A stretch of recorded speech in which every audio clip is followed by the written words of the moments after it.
and welcome to a very special edition of Current Affairs on JTV, the global Jewish channel. Joining me today in the JTV studio is former Mayor of London, Ken Livingstone. Now, Ken Livingstone will be no stranger to many of you, but of course he's recently re-emerged in the news with some pretty controversial comments about Zionism, Hitler, and indeed inferences about whether these were anti-Semitic or not. It's either July, August, September of 33. It allowed those Jews leaving Germany to... You just said 32 in your original comments. And that's when the election was, but he became... Yeah, but he didn't win the election in 32, he was the largest party. He was the largest party, I mean, but he then, a bit like the American presidencies, several months passed before he became Chancellor. Well, not quite, actually, Ken. That's not how the German election system worked in 1932-33. But what actually because had to happen, no one had a majority, they took a long time. That's not correct either. You will know that he wins two elections in 1932. The first, he wins in a major way. The second, his support starts to go down. There are chancellors in the interim. Governments collapse. Only at the beginning of 1933 is he appointed with the collapse of another government. But there were governments in place the whole time. I think what I'm trying to say is what's disturbing about the certainty with which you state things is that, as we've just identified, you're not that sure about the facts. You've got a broad thesis in your mind, but you're a bit hazy on the facts. Would that be correct? No. I've never actually read a book about the elections in 1932. How can you state that Hitler in 1932 was supporting Zionism?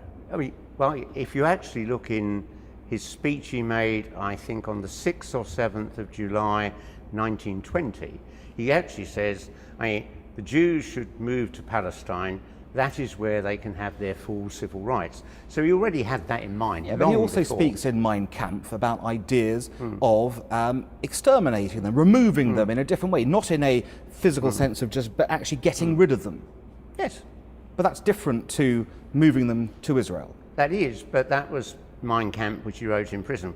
Once he became Chancellor, the policy he instituted was that deal that was signed up that autumn and led to 66,000 Jews escaping the Holocaust. Let's come back, though, to the point I was just trying to make. You are a little hazy on the facts. There was no deal in 1932.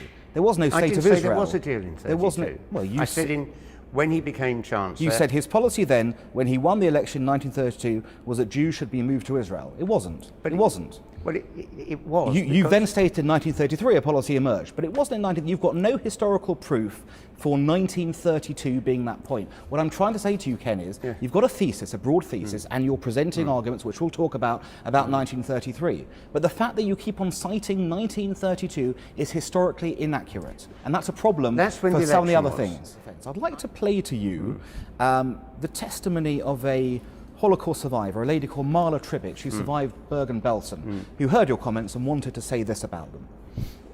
Well, I find it very offensive and hurtful when people belittle the Holocaust, when they use the Holocaust to score a political point. I really can't see it. And they're usually people in high places. I take them as being intelligent, educated, and yet they can stoop so low as to use the Holocaust for just to somehow better their position, I suppose. And what really bothers me is that they do it while there's some survivors still around. What will they do when we're all gone?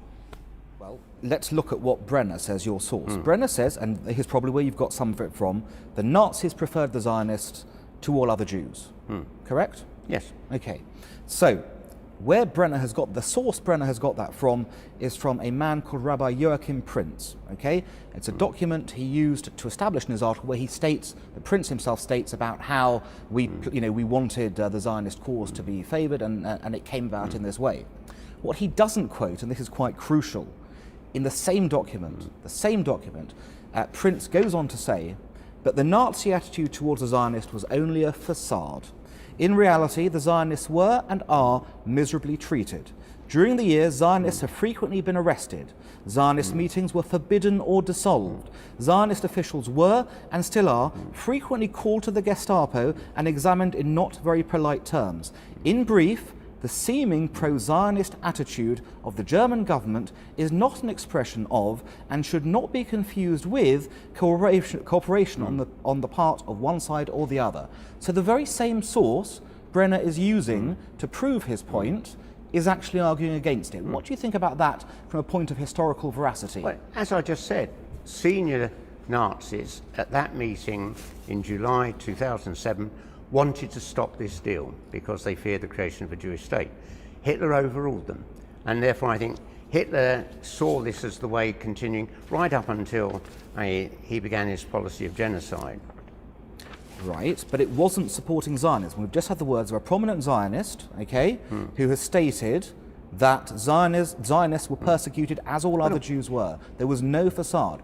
The historian you are relying on for your perspective is selectively quoting. You understand the concept of that, yes? But he's not a historian. He was a journalist. He worked for the Jewish Guardian. So your view of history therefore comes from a jourналist. That's what you're saying? I read that. Not from a historian? When he came to Britain in 1983, I reviewed the book. There was a lot of controversy and debate about it. Yes. But I think everyone had forgotten it until this row erupted. But there are many others. Because you cited him. Pardon? You're citing him. That's why it's re-erupted. You're citing him as your primary source for this. Well, no, it's not my primary source or my only source. The simple fact is there is no academic or historian who denies the agreement existed. Now, you can argue about what was in the minds of Nazis. We've got through this already. We've gone through this already. We all have acknowledged the agreement existed. What I'm trying to say to you, as one sensible person to another, is if we're talking about historical facts, we have a duty to quote fully from historical facts. We can't pick the facts that we would like and then ignore things in the same documents. Remember this in the context. Ignore the same documents that say contrary. We have to acknowledge that's correct, right? No. Are you prepared to accept that Brenner may have misquoted? No, listen. Is Linton Crosby the most successful propagandist since Goebbels? I absolutely agree with that. Really? Yeah,